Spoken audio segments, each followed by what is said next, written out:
बच्चों नमस्कार। आज हम आपके लिए लेकर आए हैं 10वीं क्लास का NCERT का विज्ञान। और आज हम विज्ञान का चैप्टर नंबर 12 पढ़ने वाले हैं।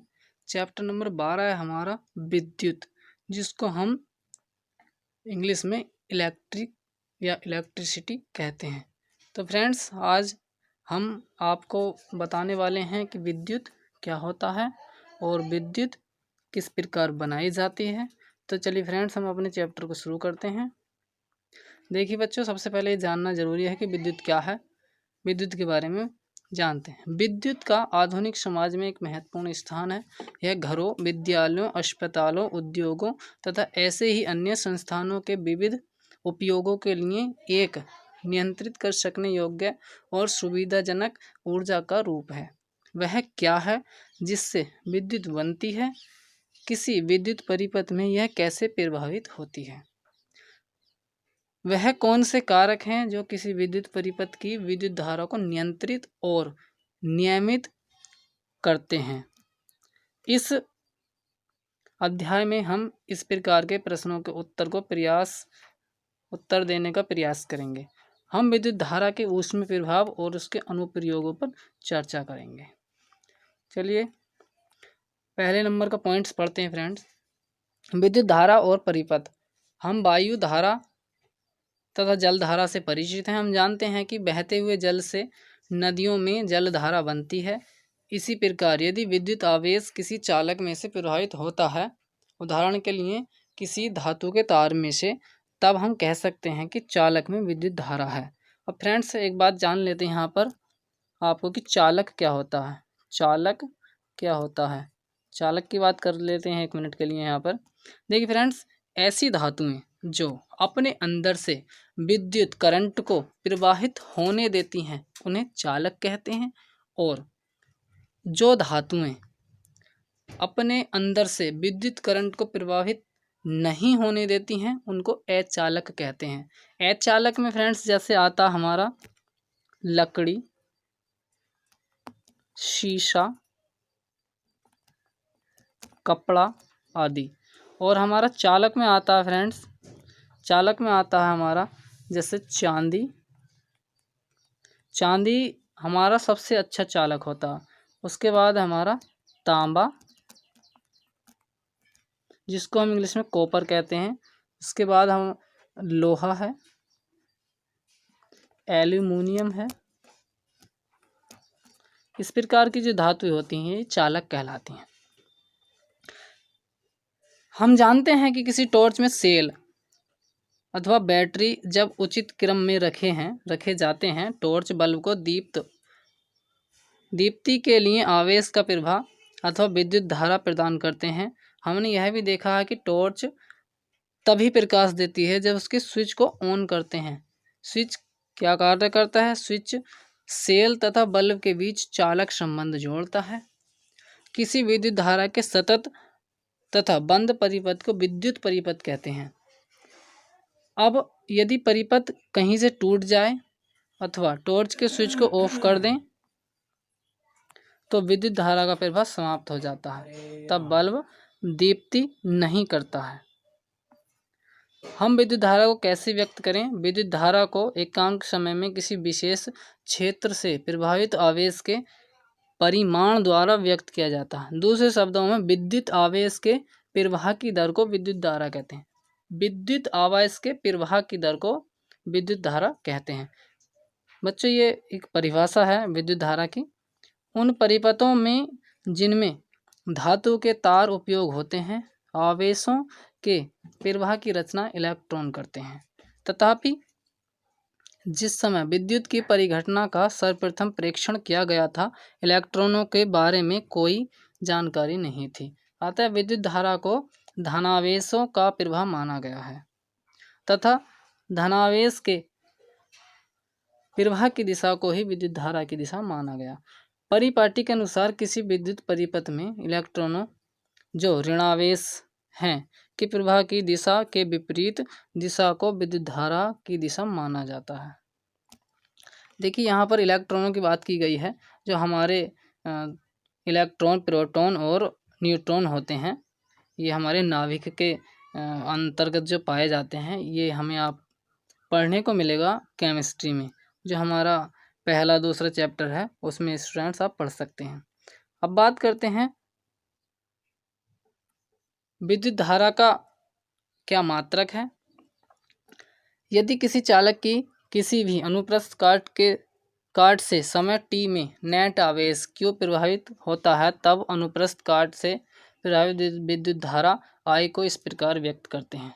अब देखिए I है यहाँ पर करंट, I बराबर है करंट। और करंट को सब स्टूडेंट्स जानते हैं कि करंट क्या होता है। करंट आपने देखा कभी जब हमारे घरों में लाइट होती है, विद्युत होती है, तब हमें कभी कभी करंट लग जाता है, तो वही करंट ये होता है। अब करंट क्या है, क्यू क्या है, यहाँ पर टी क्या है। देखिए विद्युत धारा, पीछे अभी हमने परिभाषा पढ़ी है कि विद्युत धारा आवेश और टाइम का एक अनुपात है। अब अनुपात का मतलब I बराबर Q अपॉन टी। अब बात करते हैं Q क्या है, यहाँ पर कूलाम। Q क्या हमारा कूलाम है, और बटे क्या है टाइम, समय। अब बात करते हैं कि इसका मात्रक क्या है। करंट का मात्रक होता है फ्रेंड्स एम्पियर।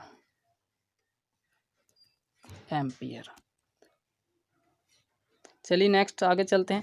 विद्युत आवेश का एसआई मात्रक कूलाम होता है। विद्युत आवेश का एसआई मात्रक कूलाम होता है। ये जो हमारा क्यू है, ये क्या है कूलाम, और ये किसका मात्रक है विद्युत आवेश का, जो लगभग 6 गुणा 10⁻18 इलेक्ट्रॉनों में समाये आवेश के तुल्य होता है। अर्थात हमारा जो कूलाम होता है 6 गुणा 10⁻18 इलेक्ट्रॉन के बराबर होता है, हम जानते हैं कि एक इलेक्ट्रॉन पर 1.6 गुणा 10⁻−19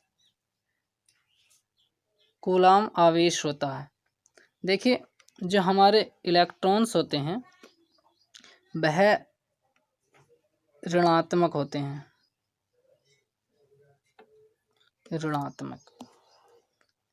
आगे चलते हैं। विद्युत धारा को एक मात्रक जिसे एम्पियर कहते हैं, विद्युत धारा का एक मात्रक है जिसे एम्पियर कहते हैं, में व्यक्त किया जाता है। इस मात्रक का नाम आंद्रे मेरी एम्पियर ने 1775 से 1836 के बीच, इनका जो समय अवधि है इन वैज्ञानिक की, वो है नाम के फ्रांसीसी वैज्ञानिक के नाम पर रखा गया है। एक एम्पियर विद्युत धारा की रचना प्रति सेकंड 1 कूलाम के प्रवाह से होती है। अब देखिए अभी मैंने बताया 1 एम्पियर जो हमारा होता है, 1 एम्पियर बराबर क्या होता है 1 कूलाम बटे 1 सेकंड। अब 1 एम्पियर किससे कहेंगे, यानी कि एक करंट, ऐसे मान लीजिए एक करंट, 1 एम्पियर किसको कहेंगे, 1 एम्पियर उसको कहेंगे जब 1 कूलाम 1 सेकंड के लिए किसी विद्युत से प्रवाह हो, तब उसे क्या कहेंगे 1 एम्पियर कहेंगे। इससे आगे है अल्प परिमाण की विद्युत धारा को मिली एम्पियर में मापते हैं। 1 मिली एम्पियर बराबर होता है 10⁻³ बच्चों। 10⁻³ का जो मतलब है वह है 1/10⁻³ ये इसका मतलब होता है। जब कभी कोई भी घात ऊपर माइनस में होती है तो हम उसको उल्टा कर देते हैं और उसके ऊपर अंश के स्थान पर एक 1 ले लेते हैं, और नीचे जब उसको घात बराबर रहती है लेकिन वो प्लस के रूप में हो जाती है। आगे चलते हैं। परिपथों की विद्युत धारा मापने के लिए जिस यंत्र का प्रयोग किया जाता है उसे एमीटर कहते हैं। देखिए स्टूडेंट्स, जब हम किसी करंट को मापते हैं तब वो उसमें मापने के लिए किस यंत्र का प्रयोग किया जाता है? एमीटर का। एमीटर इस सदैव जिस परिपथ में विद्युत धारा मापनी होती है उसके श्रेणी क्रम में संयोजित किया जाता है।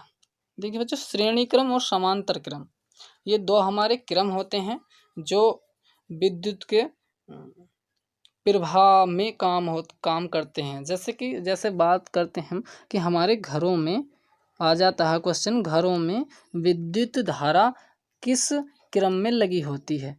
तो लगी होती है फ्रेंड्स समांतर क्रम में। समांतर क्रम में। अब यहाँ पर एमीटर की बात कर रहे हैं हम। एमीटर विद्युत धारा के श्रेणी क्रम में लगा होता है। अब श्रेणी क्रम और समांतर क्रम को जान लीजिए। देखिए, जब कोई एक तार हो या वायर हो, यदि उसमें हम एक कट लगाकर वहाँ पर कोई भी यंत्र जोड़ दें और उस यंत्र में से ही धारा प्रवाहित हो दूसरी तरफ को भी, तब वह क्या कहलाता है? श्रेणी क्रम कहलाता है। देखिए, चित्र के अनुसार दर्शाया गया है। चित्र में दर्शाया गया है कि यहाँ पर एक सेल लगा है। सेल का मतलब होता है बैटरी या सेल मान सकते हैं। जैसे कि सेल के दो टर्मिनल होते हैं, एक पॉजिटिव टर्मिनल, एक नेगेटिव टर्मिनल। आपने देखा होगा कि सेल होता है ऐसे सेल होता है और ऊपर बीच में एक टोपी सी लगी होती है। जो टोपी होती है वह हमारी होती है प्लस अर्थात पॉजिटिव, और जो हमारा इसका बैक एरिया जो होता है, समतल एरिया, उसको कहते हैं माइनस या निगेटिव। अब इसमें भी देख लेते हैं। एक यहाँ पर सेल लगा है और यहाँ पर एक बल्ब लगा है और यहाँ पर एक लगा हमारा एमीटर। अब देखिए, एमीटर यहाँ पर इसके श्रेणी क्रम में लगा। ये हमारा एक सर्किट है, विद्युत परिपथ जिसको कहते हैं। यहाँ पर एक एमीटर लगा है। एमीटर यदि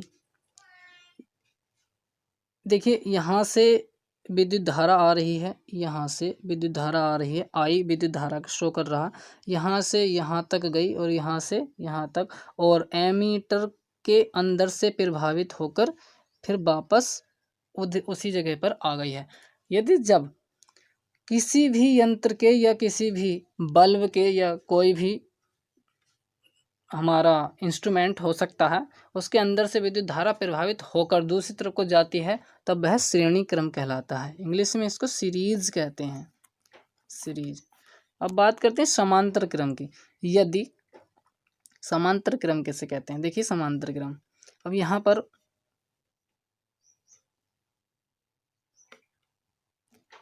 आपके घरों में तार होता है, वायर होती हैं, दो वायर होती हैं, देखा होगा आपने। देखिए, जब हम कोई भी शुरुआत में एक, जैसे मान लेते हैं एक बल्ब लगा दिया, एक बल्ब के लिए हमने यहाँ पर दोनों तारों में से एक एक तार ले लिया और आगे को भी तार चले जाते हैं, वायर चली जाती है। उसके बाद फिर आगे हमने एक बल्ब ले लिया दूसरे कमरे के लिए। उसके बाद हमने बीच में हमने यहाँ पर एक, दोनों तारों में से एक वायर लेकर यहाँ पर एक प्लस माइनस के होते हैं और हमने यहाँ पर एक कोई टीवी पंखा वगैरह लगा दिया, तब यह क्या कहलाता है? हमारा समांतर क्रम कहलाता है। तो चलिए फ्रेंड्स, आगे बात करते हैं।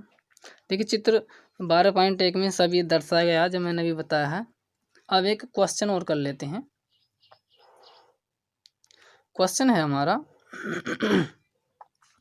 किसी विद्युत बल्ब के तंतु में से 0.5 एम्पियर विद्युत धारा 10 मिनट तक प्रवाहित होती है। विद्युत धारा से प्रवाहित विद्युत आवेश का परिमाण ज्ञात कीजिए। अब देखिए, हमारा I बराबर था Q/T। अब हमसे यहाँ पर क्या पूछा जा रहा है? हमसे यहाँ पर पूछा जा रहा है Q अर्थात आवेश। अब हम क्या करेंगे? देखिए, इतना तो आप जानते ही हैं, 10th क्लास में है तो, कि Q जब यहाँ पर है तो इन दोनों में जो संबंध है वो मल्टीप्लिकेशन का है, अर्थात गुणा का संबंध है। तो अब हमारा Q बराबर हो जाएगा I और T। जब Q बराबर IT हो जाएगा हमारा, तो I का मान कितना है? 0.5 गुणा समय कितना हमारा 10, मिनट। अब देखिए यहाँ और एक बात और याद रखनी है, यहाँ जो हमारा टाइम होता है, टाइम जो होता है वह सेकंड में होता है, क्योंकि जो हमारा समय का मात्रक है वह सेकंड होता है। इसीलिए Q बराबर 0.5 गुणा 10 गुणा 60, ये हमारा हो जाएगा, क्योंकि 1 मिनट बराबर होता है 60 सेकंड।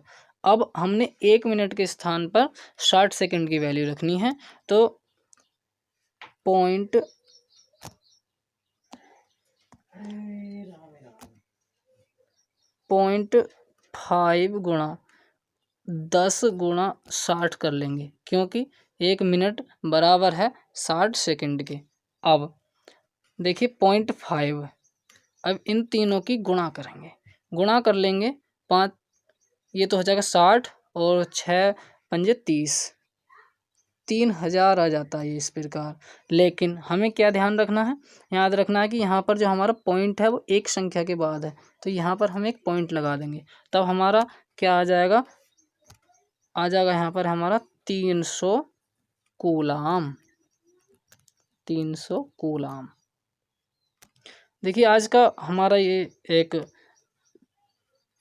जो चैप्टर है उसका थोड़ा सा टॉपिक हो गया है। अब आपके लिए 3 क्वेश्चन हैं, इनके आंसर आपको कमेंट बॉक्स में ज़रूर लिखने हैं। देखिए सबसे पहला क्वेश्चन है, विद्युत परिपथ का क्या अर्थ है। दूसरा क्वेश्चन है, विद्युत धारा के मात्रक की परिभाषा दीजिए। तीसरा क्वेश्चन है, एक कूलाम आवेश की रचना करने वाले इलेक्ट्रॉनों की संख्या परिकलित कीजिए। अभी हमने यहाँ पर सब कुछ पढ़ लिया। तो फ्रेंड्स, यदि आपको हमारी वीडियो अच्छी लगती है तो वीडियो को लाइक करें, शेयर करें और हमारे चैनल को सब्सक्राइब करें। मिलते हैं नेक्स्ट वीडियो में, और आपके लिए हम NCERT के ऐसे ही टॉपिक लेकर आते रहेंगे। धन्यवाद।